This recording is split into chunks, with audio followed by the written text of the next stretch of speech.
Colgate Dental Cream to clean your breath while you clean your teeth and help stop tooth decay, and Luster Cream Shampoo for soft, glamorous, caressable hair bring you Our Miss Brooks, starring Eve Arden. It's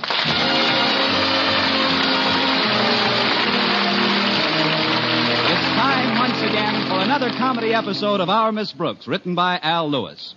Well, the baseball season is rapidly getting underway, and our Miss Brooks, who teaches English at Madison High School, is full of enthusiasm for our national pastime. Yes, I am enthusiastic about the national pastime. Largely, I must admit, because of the enthusiasm for the game felt by one Philip Boynton, my national pastime. Last Thursday morning at breakfast, my landlady asked me, how come? How come this sudden interest in baseball, Connie? Seems to me you never cared about the game very much. Oh, you're wrong, Mrs. Davis. I always had a deep-rooted love for the game. It just took someone to bring it out. Mr. Boynton? It wasn't Ty Cobb. The way I look at it, baseball will eventually further our romance. How do you mean, Connie? Well, I figure if he spends enough time looking at curves and watching fellows trying to get to first base, it might give him an idea. He's a backward sort, all right. Not about baseball. Tomorrow's the opening game, Mrs. Davis, with Clay City High. And already Mr. Boynton's invited me to go with him. Now, of course, my troubles just begin. I've got to have a nice sport outfit to wear to the game. What's wrong with the outfit you've got? Mr. Boynton's seen me wearing it 3 times already. 3 times? Yes, to the opening games of 1949, 48, and 47. I made up my mind that this year, when they throw out the first ball, I'm throwing out that dress. Oh, if only I wasn't so broke. Let me think a minute. If there was somebody who could lend me... I'm broke too, Connie. If there was somebody else who could... No, I guess borrowing isn't the answer. Wait a minute, Connie. I was talking to Mr. Fisher yesterday. He's the nice man who runs the pawn shop on 4th Street. I know. We've met several times. Well, I just happened to drop in yesterday to see that my brother Victor's cigarette case was polished. And Mr. Fisher showed me the nicest sport dress. Brand new. He had just picked it up at Sherry's department store at their spring sale. A sport dress? What did he want it for, waiting on trade? It's not for himself, Connie. It was for his daughter. But unfortunately, or maybe fortunately for you, it didn't fit her, and he couldn't take it back to Sherry's because all sales were final. So? So maybe he'd be willing to let you have it on a swap. But what could I swap him for it? Well... No, I'll need these fillings as I get older.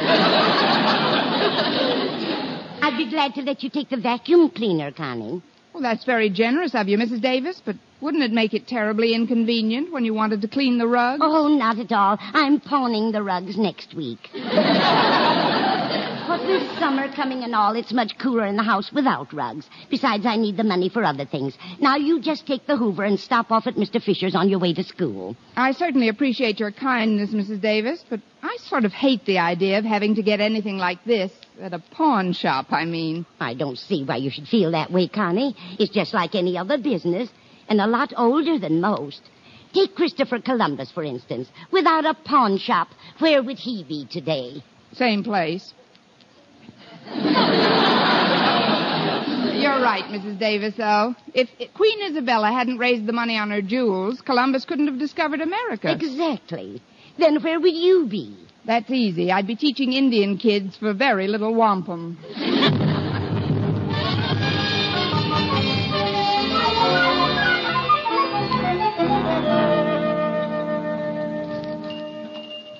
Good morning, Mr. Fisher. Well, Miss Brooks, I haven't seen you since you redeemed your locket.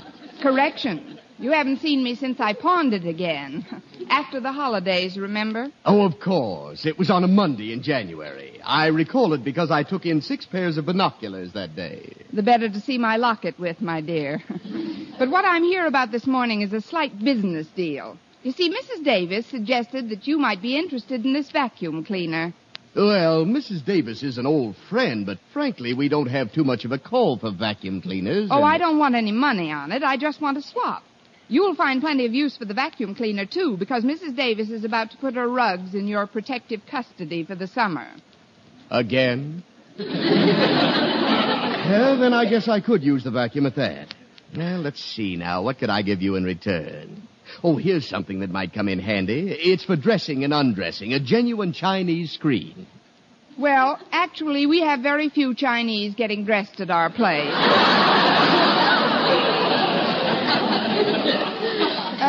What I had in mind, Mr. Fisher, was this blue and gold sport dress over here. Those happen to be our school colors, and, well, I'm going to our opening baseball game tomorrow. I understand, my dear, and you're perfectly welcome to the dress. Oh, that's very nice of you, Mr. Fisher. Just one thing, though, Miss Brooks. Are you sure the dress will fit you? Even if it doesn't, I'll look better in it than I would in the vacuum cleaner.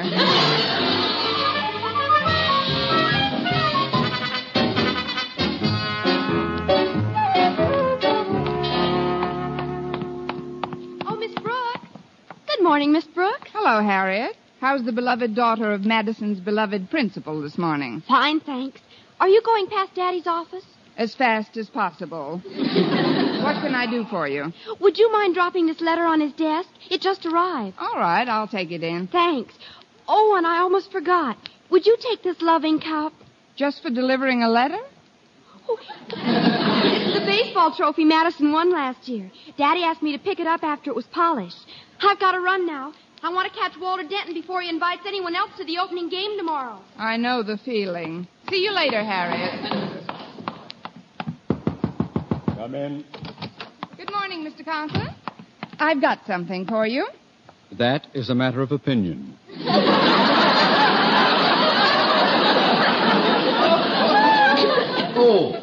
The trophy. Oh, yes, well, put it on my desk, please. Yes, sir. There. Anything else? Oh, yes, sir. Harriet gave me a letter for you. Now, where in the world did I put it? Let me look in my bag. Oh, it must be in here somewhere. Oh, that's funny. I can't seem to find it. Miss Brooks, each day the post office department handles hundreds of tons of mail. They carry it on trains and boats and planes over thousands of miles of varying terrain. They go through rain and sleet and snow and dark of night. And you can't be trusted to walk 10 yards with one letter. Please, sir, I may have dropped it in the hall. I'll go out and look for it in a minute. Meanwhile, I wish you'd cheer up a bit. Think of the ball game tomorrow and how we're going to whip Clay City High. You picked a perfect subject to elevate my spirits, Miss Brooks. For your information, there will be no game tomorrow. What? But you can't do that to Mrs. Davis's vacuum cleaner. I mean, I purposely got a brand new used sport dress for this game. I've been looking forward to it for months. So have I, Miss Brooks.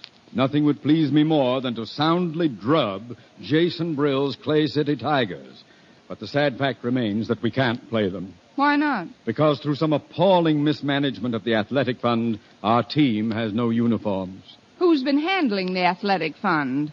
That is beside the point. I went a bit overboard on the basketball appropriation. Oh, this is awful, Mr. Conklin. Baseball is the most popular sport at Madison. How well I know it. That's why I've taken my glasses off, Miss Brooks. They steam up when I gaze at this statue near my desk. The bust of the man for whom we've named our athletic stadium.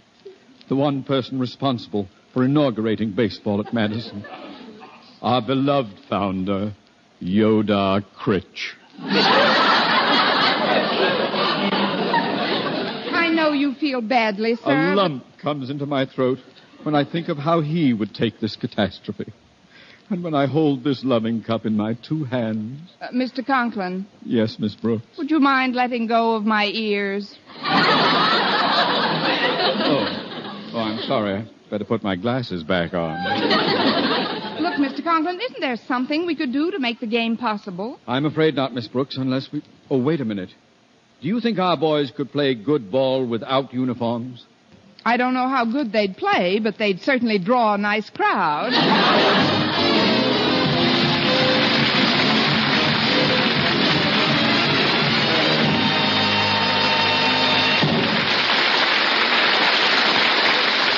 Our Miss Brooks, starring Eve Arden, will continue in just a moment. But first, here is Vern Smith. No other dentifrice offers proof of such results. Proof that Colgate Dental Cream helps stop tooth decay before it starts. 2 years research at leading universities using Colgate Dental Cream, hundreds of case histories, makes this the most conclusive proof in all dentifrice history on tooth decay. Conclusive proof that when teeth are brushed with Colgates right after eating, Colgate Dental Cream helps stop tooth decay before it starts. yes, the toothpaste you use to clean your breath while you clean your teeth, now offers a safe, proved way to reduce tooth decay. Modern science shows decay is caused by mouth acids, which are at their worst right after eating. Brushing teeth with Colgates as directed helps remove acids before they harm enamel. Colgate Dental Cream has been proved to contain all the necessary ingredients, including an exclusive patented ingredient for effective daily dental care. Get Colgate Dental Cream today. Big economy size, only 59 cents. Always use Colgate Dental Cream to clean your breath while you clean your teeth and Help stop tooth decay before it starts. remember, no other dentifrice offers proof of such results.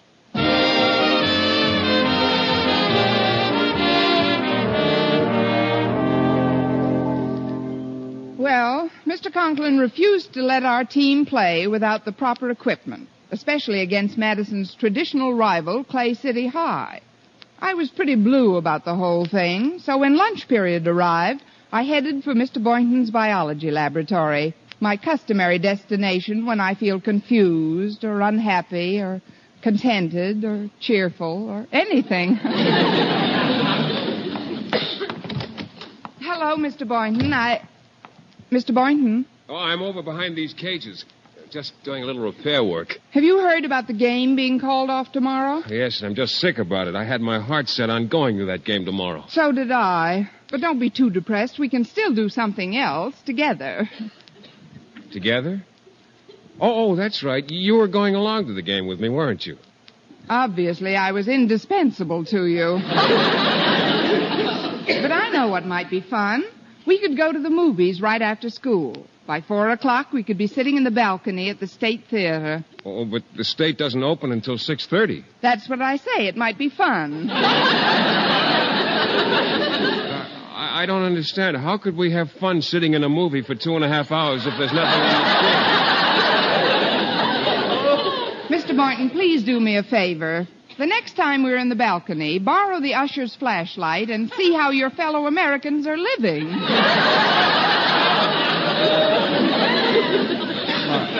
I guess I may seem pretty naive on occasion, Miss Brooks. Oh, I don't know. Sometimes you're quite a man of the world. Another world, of course. Now, suppose we go to lunch. I've got to finish early and drop into the domestic science room. Miss Westphal promised to check my new sport dress and see what alterations it needs. Oh, is that what you've got in that box, a dress? Yes. Now, come on, Mr. Boynton, let's go. Well, I'll have to join you a bit later on, Miss Brooks. I've got to finish repairing the locks on these rabbit cages. They're brand new, too. I can't understand how these iron locks were broken. Must have some pretty tough rabbits in there. Now, look at them, will you? Aren't they cute? I keep the female rabbits in one cage and the males in another. You would.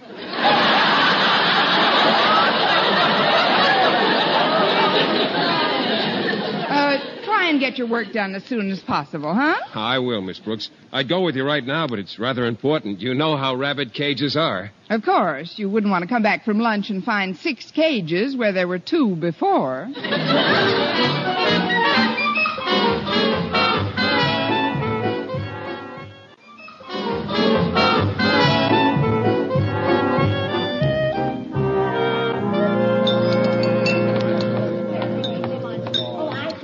Let's see now. Where can I sit?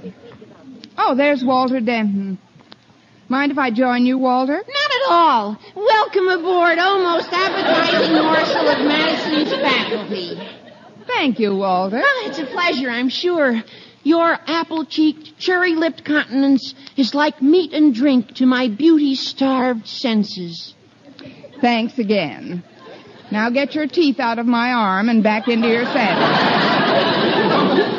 I'm afraid the ebullience of my greeting to you is not a true barometer of my feelings, Miss Brooks. No, we're formally cavorted the blithest of blithe spirits, there now sits a sodden lump of gloom, a veritable clod of a boy. Walter Denton, boy Claude. But if I may be permitted an observation in your native tongue, what, pray, is the cause of this unseeming cloddery? Oh, it's Harriet Conklin. We had an argument, and now she's not talking to me. Oh? What was the argument about? Well, it started when I heard that Mr. Conklin was calling off tomorrow's ball game. And I said I couldn't understand how our athletic fund got into such bad shape that we couldn't afford uniforms for the team. Then? Well, then I mentioned Mr. Conklin's administration of the funds in a way that Harriet construed as derogatory. What did you say? I said he was a marble-headed dimwit. I guess that could be construed as derogatory. Look, I know how you feel, Walter. I'm disappointed, too. But after all... My feelings transcend disappointment, Miss Brooks. They can only be described as abjectly abysmal, cataclysmically morbid, and horrendously depressive. What did you have for lunch today? A thesaurus burger?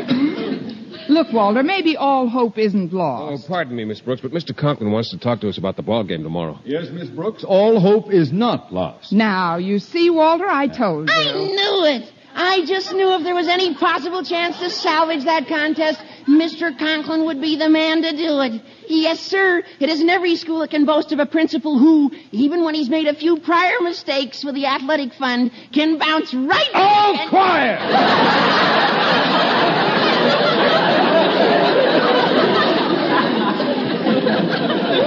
May we sit down with you for a moment, Miss Brooks? Certainly, sir. What's this about the game tomorrow? Do you really think we can hold it? That, my dear, depends upon the cooperation we get. Suffice it to say, I've contacted a sporting goods store in town who offered to rent us all the necessary uniforms and equipment for a paltry $25. Isn't that wonderful? Great. Have you got the paltry 25, Mr. Conklin?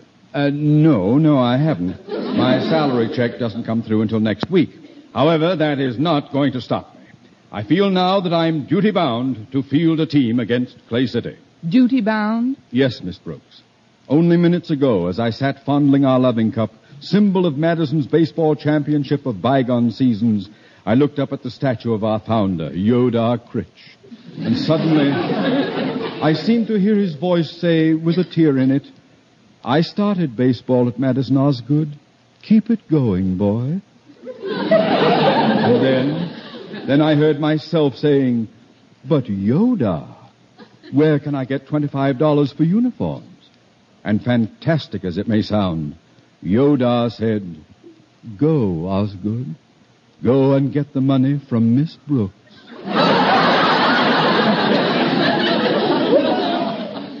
Are you following me, Miss Brooks? You lost me when Yodar said, go, Osgood. But it's such a worthy cause, Miss Brooks. If I had the money, I'd hand it over in a minute. So would I if you had the money. Or if I had it, for that matter.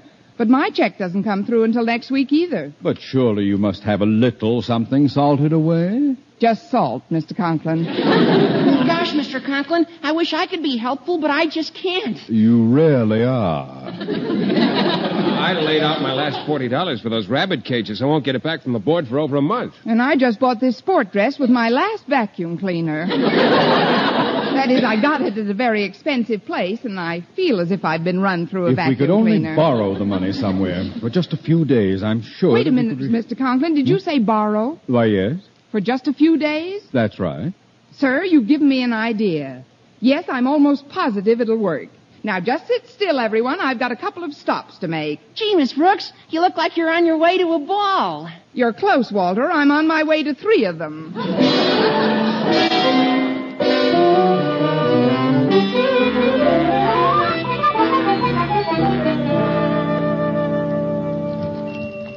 Well, here I am again, Mr. Fisher. I'm at the rear counter, Miss Brooks. Just step this way, please. Certainly. I know you're a busy man, Mr. Fisher, so I'll be brief. What will you give me for this bust of Yodar Critch?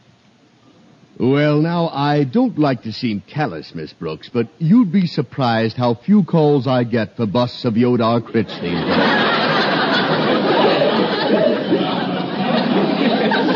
Yes, but I just want the money for a short time. Money? You want money for this? Oh, I'm sorry, Miss Brooks. That would be out of the question. However, I've still got that large Chinese screen here. You could have that in exchange. Oh, excuse me. I think another customer's coming in. I'll get back to you in a minute. Another customer? If you don't mind, Mr. Fisher, I'd rather not be seen in here with this statue. I'll just duck behind the screen until he goes. Yes, sir. What can I do for you? I'd like to borrow some money on what I have in this box. And what might that be? It's a blue and gold sport dress. You want to pawn a sport dress? Oh, yes, sir. It belongs to my wife. You know, the little woman. Oh, the little woman. Well, I don't usually take in dresses, unless they're in the family, that is. But do you mind if we discuss this in a moment? Another customer's coming in. Oh, another customer? But I mustn't be seen in here with this dress. I'd better hide behind the screen until he's gone. Don't rush yourself. It'll take him a few minutes to open the door. Generally, they peer into the window outside for quite a while before sidling in. I don't want to take any chances. I'll see you later. Oh, pardon me. I didn't know anyone else was hiding behind... Miss Brooks! Don't stand there, hubby. Kiss the little woman.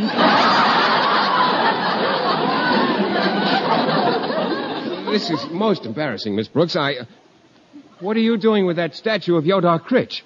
Well, Never mind that, Mr. Boynton. What are you doing with my dress? Well, Never mind that, Miss Brooks. What are you doing with that statue? Quiet, Mr. Boynton. Another customer just came in. Good afternoon, my boy. Can I help you? Yes, sir. I'd like to hawk these rabbit cages.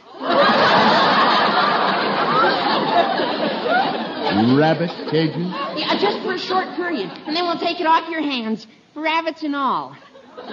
This is an interesting day. And business is booming, too. I see another customer's about to enter. Another customer? Oh, I don't want anybody to see me in here. I gotta hide somewhere. Room for one more down front. Thanks, Miss Brooks. I'll just... Miss Brooks! Behind the screen, Walter. Oh, you won't tell Mr. Boynton about these cages, will you? I'm sure she won't, Walter. Good. I wouldn't want you to find out that I... Boynton! Walter, what are you doing with my rabbit cages? Like...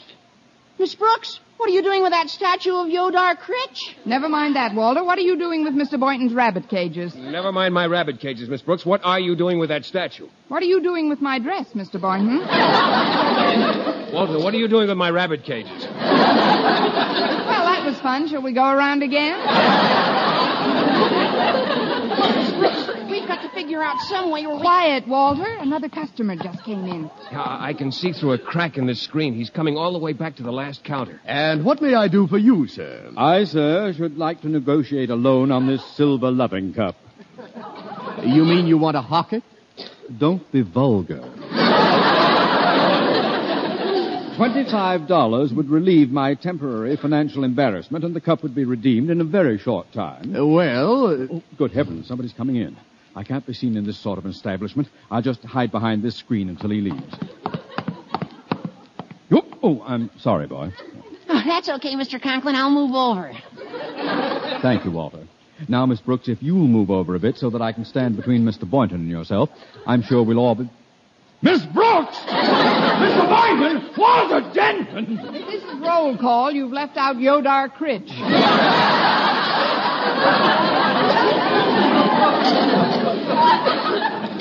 So I have. Miss Brooks, what are you doing with that statue of Yodar Critch? Well, Walter, what are you doing with Mr. Boynton's rabbit cages? Mr. Boynton, what are you doing with Miss Brooks' dress? Yes, Mr. Boynton, what are you doing with my dress? Quiet. That sort of buck passing will never take my mind off that statue, Miss Brooks. It won't? Well, try this on for size, Mr. Conklin. What are you doing in this pawn shop with the Madison baseball trophy? Ooh.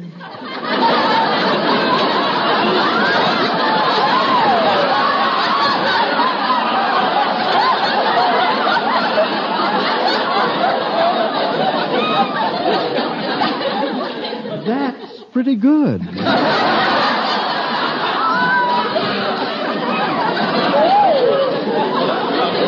Let's face it, folks. We're all here for the same purpose, to raise the money for the baseball uniforms. Sure. Now, if Mr. Fisher will come through, we'll always... Well, my last customer just left. My, isn't it getting a little stuffy for you folks behind that screen? Stuffier than ever lately. Mr. Fisher, this is a very strange situation, but we're all here after the same $25.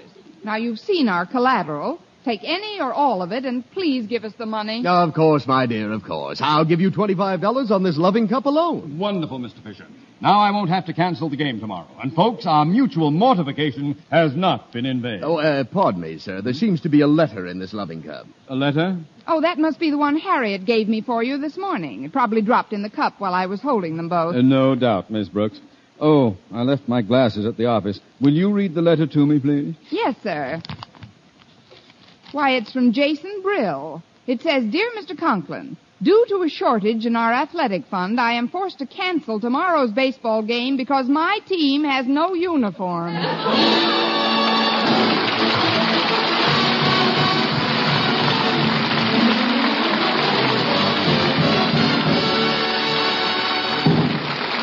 Arden as our Miss Brooks returns in just a moment, but first... Dream girl, beautiful luster cream girl. Tonight, yes, tonight, show him how much lovelier your hair can look after a Luster Cream shampoo. Luster Cream, world's finest shampoo. No other shampoo in the world gives you Kay Daumit's magic blend of secret ingredients plus gentle lanolin. Better than a soap, better than a liquid. Luster Cream is a dainty cream shampoo. Leaves hair 3 ways lovelier. Fragrantly clean. Free of loose dandruff. Glistening with sheen. Soft. Manageable. Even in hardest water, Luster Cream lathers instantly. No special rinse needed after a Luster Cream shampoo. So gentle, Luster Cream is wonderful even for children's hair. Tonight, yes, tonight, try Luster Cream shampoo. Dream girl, beautiful luster cream girl. You owe your crowning glory to a luster cream shampoo. And now, once again, here is our Miss Brooks. Well, we were all very disappointed by the postponement of the opening baseball game with Clay City. But my chagrin was short-lived because that night I had a date with Mr. Boynton. And soon I heard him saying... Come a little closer, Miss Brooks. All right. How's this? Closer. Like this? A little closer. Please, Mr. Boynton, if we get any closer to that movie screen, we'll be in the picture.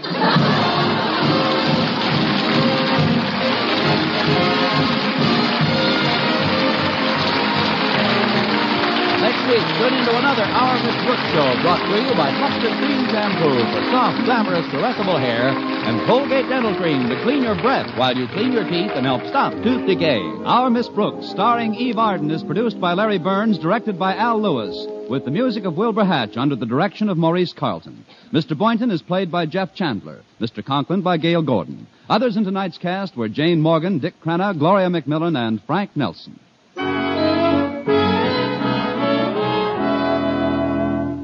Doctors prove Palmolive soap can bring you a lovelier complexion in 14 days. Yes, 36 leading skin specialists proved in tests on 1,285 different women that Palmolive soap facials using nothing but Palmolive brought new complexion beauty to 2 women out of 3. Just wash your face 3 times daily with Palmolive soap, each time for 60 seconds, massaging Palmolive's beauty lather onto your skin. Then rinse. So start your Palmolive facials today. Remember, doctors prove Palmolive soap can bring you a lovelier complexion in 14 days. For mystery liberally sprinkled with laughs, listen to Mr. and Mrs. North Tuesday evening over most of these same stations. And be with us again next week at this same time for another comedy episode of Our Miss Brooks. Bob Lamont speaking. This is CBS, the Columbia Broadcasting System.